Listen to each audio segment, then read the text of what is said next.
All right, so we're diving into Amish country, Ohio. Um, Sounds like you're planning a trip, maybe. Yeah, and they want to go a bit deeper than just, the usual tourist stuff. Right, beyond the surface level stuff, Hmm. which is why we've got this whole stack of travel guides and local blogs and even some like official websites and things. It's a pretty eclectic mix, yeah. But what's really fascinating to me is the whole concept of Amish culture itself. Mm. I mean, no electricity, no cars, no internet. That's like a total reset button on modern life, right? It is. It's like stepping back in time in a lot of ways. But our sources point out, it's not just about being old-fashioned. There's this deeper principle at play. Oh, yeah. Like what? Well, they intentionally avoid technologies they believe actually weaken family structure. So it's not technology that's bad, it's how it's used and what it might be replacing. Exactly. It's about being mindful of the impact it has on their lives and their community. Okay, see, now I'm really curious to see how this plays out in the actual places we'll be exploring. So where do we even start with all these towns? Well, Millersburg keeps coming up as like the heart of it all. It's the county seat, tons of history. And the Victorian architecture is supposed to be beautiful. Oh, yeah, that's a big draw for a lot of visitors. Victorian House Museum, here Yeah. we come. And plus, if it's a good base for exploring, that's a win for our listener. But, I am already itching to get to the shopping that everyone raves about. You must be thinking of Berlin. It's the tourist hub, for sure. Quilts, crafts, you name it. That's what I'm talking about. Though I will say, some of our sources warn that it can get pretty crowded. Especially, like peak season and stuff. Right, exactly. That's a good tip for our listener. Hmm. Plan ahead. But hey, maybe a little crowd surfing's worth it for those one-of-a-kind finds, I right? mean, that's part of the experience, right? Exactly. But okay, what if, like, I wanted a break from the hustle and bustle? Where can I go for that more authentic, like off the beaten path vibe? Charm seems to fit the bill. It's described as having a more rural, genuine feel. Less touristy, more like real life. More like stepping back in time, for sure. I like it. Plus, it's home to Hirschberger's Farm and Bakery. And that just sounds like a whole lot of wholesome family fun, you know what I mean? Oh, yeah, fresh produce, petting zoo, buggy rides. It really does sound like there's something for everyone there. Okay, but what if our listener is craving some serious scenery? Like breathtaking views and stuff. Oh, then Walnut Creek is calling their name. Yeah, what's it got? Rolling hills, picturesque landscapes, Yeah. just like stunning natural beauty based on what I'm seeing here. And speaking of breathtaking, we can't forget the farm at Walnut Creek. I mean, over 500 animals, It's it. giraffes and camels. It's like Noah's Ark meets, like, Amish country. Oh, and the sources are obsessed with Walnut Creek cheese, so that has to go on the list for sure. Oh, yeah, we'll have to look into that more. It sounds delicious. But, if our listeners looking for something a bit quieter, Winesburg might be more their speed. It's known for being incredibly peaceful and traditional. Okay, like more laid back. Ex- Nice. And home to Yoder's Amish home. So you can actually see, like, what it's like inside an Amish home. yeah, it's supposed to be a really unique experience. Talk about a glimpse into another world, huh? All right, speaking of unique experiences, what about something for the train enthusiast out there? Baltic's the place to be. It might be smaller, but it's right near the age of steam roundhouse, which is like a huge draw for anyone who loves locomotives. So we've got history, scenery, animals, trains. It's like Amish country has a little something for everyone. It really does seem that way. Oh, but wait, we can't forget Sugar Creek. What's the story with this little Switzerland?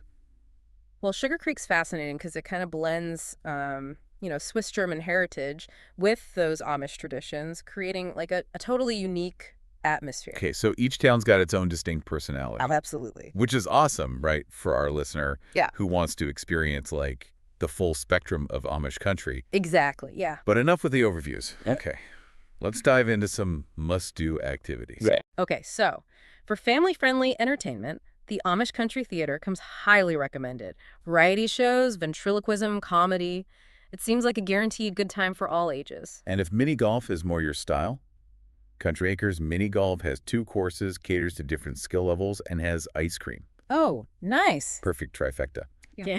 But speaking of skill, we've been talking about Amish craftsmanship, right? What if our listener wants to, like, try their hand at it? Oh, they need to check out Kime. Think of it as like the Amish version of IKEA. Oh, really? Yeah. DIY supplies galore, wood, finishes, even like life-size home demos. I'd love to see that. Okay, all this exploring is making me hungry. What are the can't-miss food experiences in Amish country? You absolutely cannot go wrong with Der Dutchman restaurant.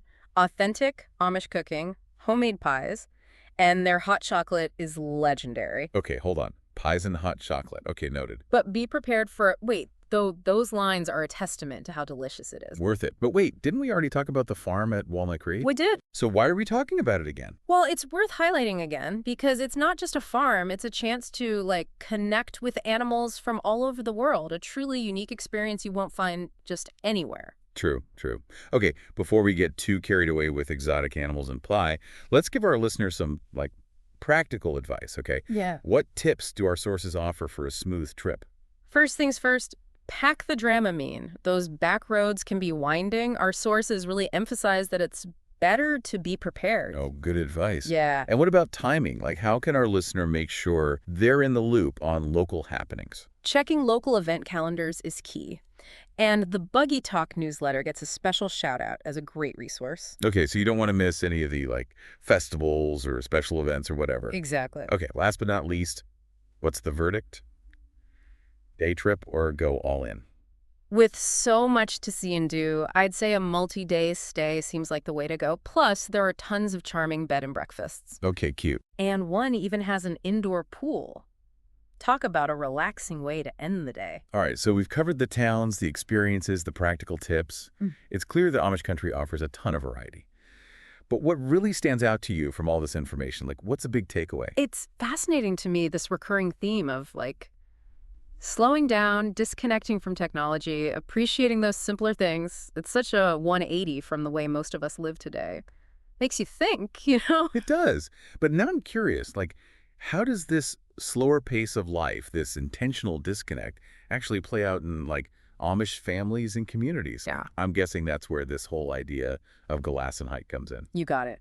And that's a perfect bridge to part 2 of our deep dive, where we'll explore exactly that, how Amish values and traditions contribute to their unique way of life and what we can all learn from it. Okay, I'm ready to get philosophical here. Yeah. We just scratched the surface of Gelassenheit, this core Amish value of yielding or, submission.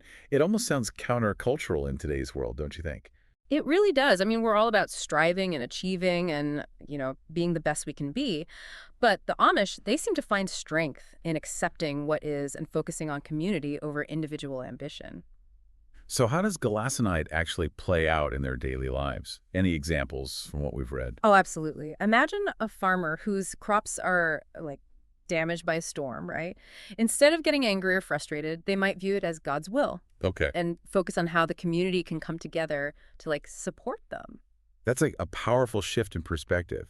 Instead of feeling isolated in their struggles, they can, rely on their community for support and find, a sense of purpose in helping each other. It kind of makes me think about how individualistic our societies become. Yeah, exactly. And it's not just in times of crisis either. Gelassenheit influences everything from their clothing choices to their approach to technology. It's about humility, simplicity, and putting the needs of the community above, their own desires. So it's like they've created this built-in support system, woven into the fabric of their lives. But what about the flip side? Do any of our sources mention, any downsides to this way of life? It can't be all rosy, real. You're right to question that. Our sources do touch on some of the challenges the Amish face, particularly when it comes to, interacting with the modern world. Yeah, like what? For example, they might need to, hire a non-Amish driver if they need to travel long distances or use a phone for business purposes, even though they don't, have phones in their homes. So it's not about complete isolation. It's about making deliberate choices that, align with their values. Sounds like a constant balancing act. Oh, for sure. It is. But doesn't this strict adherence to tradition ever, create tension, especially for younger generations? That's a great question, and it's something our sources address as well. The Amish have this period called Rumspringa, typically starting around age 16. In Rumspringa, what's that? So during Rumspringa, youth are allowed to experience the outside world before deciding if they want to, commit to the Amish way of life. Wait, so they get to, try out cars, electricity, the internet, all the things they've grown up without. They do, and it kind of highlights the fact that the Amish don't force their beliefs on anyone, It's ultimately an individual choice to join the church and commit to their way of life. That makes their strong sense of community even more impressive. It's not just tradition binding them together. It's like a shared set of values and a conscious choice to live this way. But it's got to be tough to see, like, friends or family leave the community, right? It certainly poses challenges. Our sources mention that the Amish grapple with issues like, maintaining family ties when someone chooses a different path. It's a reminder that even in a community as close-knit as theirs, there are still, like, complexities and tensions to navigate. It definitely adds a layer of nuance to this idea of simplicity. It's not about living in a bubble. It's about actively choosing a way of life and, working through the inevitable challenges that come with it. Exactly. And I think that's something we can all learn from, even if we don't agree with all of their choices.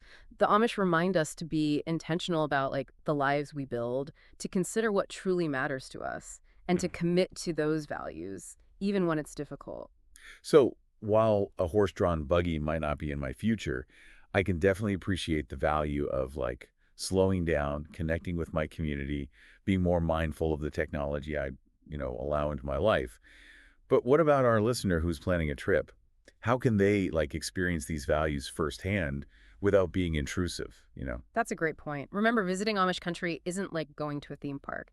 It's about respecting their way of life and engaging with their culture in a sensitive way. So no snapping photos of people without permission. Definitely not. And dressing modestly is also important. But beyond that, it's about like being present, observing, maybe even striking up a conversation with, a local artisan or shopkeeper. You might be surprised by the insights they have to offer. Okay, I'm sold. This is making me want to book a trip myself. But before we get carried away with our travel plans, there's one more thing I'm curious about. Amish craftsmanship. Our sources rave about their furniture, their quilts, their woodworking. What makes their work so special?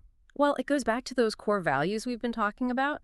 Amish craftsmanship is about quality over quantity, functionality over, like, flashiness. It's about creating things that are built to last, often using, traditional techniques passed down through generations. So it's not just about the object itself. It's about like the care, the skill, and the intention behind it. Almost like a piece of their values is embedded in every piece they create. Exactly. And that's what makes their work so sought after.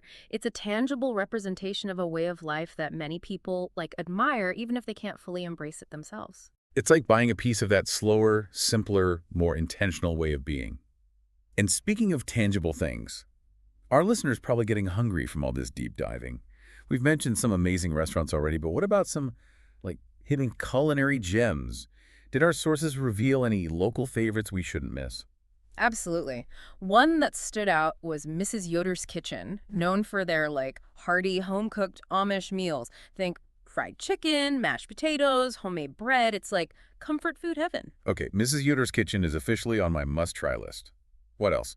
For something a bit sweeter, several sources mentioned Rebecca's Bistro, which serves up, delicious pastries, pies.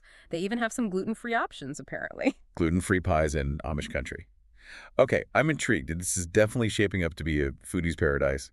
But what if our listener wants to, like, experience Amish cooking in a more intimate setting? Well, several sources suggest checking out, like, local farm stands and markets for fresh produce, baked goods, even homemade jams and jellies. Now that's an experience you can't replicate anywhere else. Imagine picking out, like, fresh strawberries, still warm from the sun, or trying a jar of homemade apple butter made with a recipe passed down for generations. It's about connecting with the land, the people, and the traditions that make Amish country so unique. It's about experiencing a way of life that values quality, authenticity, and connection over, convenience and mass production. As we explore these culinary delights, I can't help but wonder about, like, the deeper meaning behind Amish food traditions. Is it just about, like, good eating, or is there something more to it? That's a great observation. And it leads us perfectly into the final part of our deep dive, where we'll delve into the spiritual and cultural significance of Amish food, their relationship with the land, and how it all ties back to those core values we've been discussing. All right, deep divers, we're back, ready to really get into the heart of Amish culture here. We've talked about Gelassenheit, community, craftsmanship, but, like, I feel like there's this whole deeper layer to all of this. Oh, absolutely. In this final part, let's explore that spiritual and cultural significance that food holds in Amish life. Because it's more than just fuel, right? Right, exactly. Yeah. It's like intertwined with their faith, their community, and their relationship with the land. Yeah. Our sources mention that meals are often seen as, like, a time for gratitude and reflection. It's not just about grabbing a quick bite. It's about slowing down, appreciating the blessings they've been given. It's about being present in the moment. Yeah, yeah, exactly. And this ties into their belief in simplicity, avoiding excess.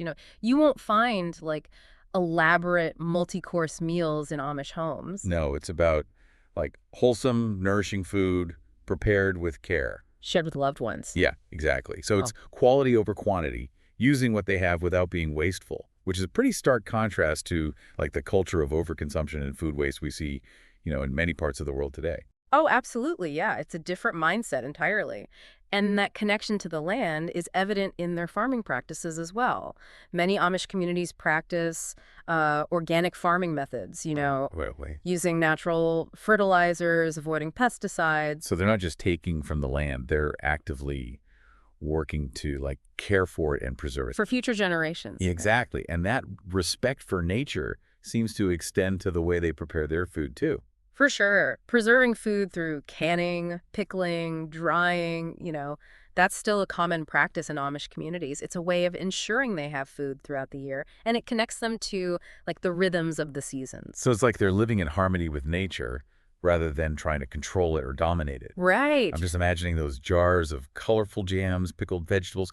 It's not just about practicality, it's about preserving the flavors of summer to enjoy, like during the colder months. Talk about a delicious connection to the past. Like a taste of history. Yeah. And speaking of history, the sense of tradition is such a big part of Amish food culture, right? Oh, definitely.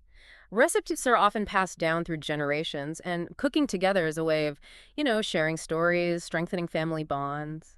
It's not just about the food itself, it's about the memories, the traditions. It makes me think about like those Sunday dinners with my grandparents, Yeah, the smells, the laughter, the feeling of just being surrounded by like loved ones. It's powerful stuff. it really is. And for the Amish, food is also an important part of their community life.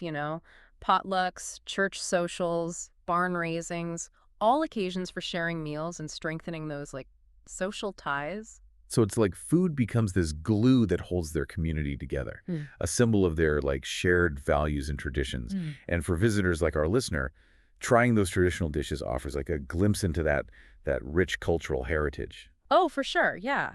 It's about experiencing a way of life that's centered around simplicity, community, and gratitude.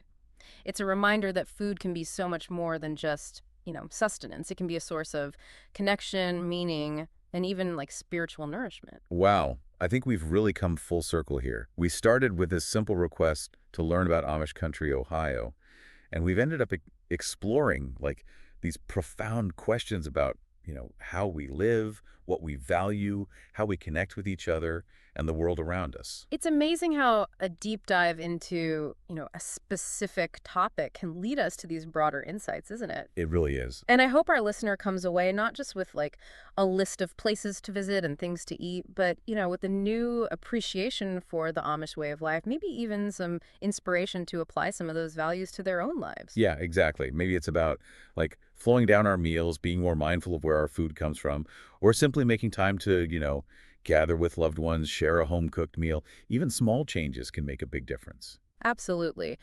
And as we wrap up this deep dive, I think it's important to acknowledge, that the Amish are not a monolithic group. There are variations in beliefs and practices among different communities, so it's important to approach each encounter with respect and an open mind.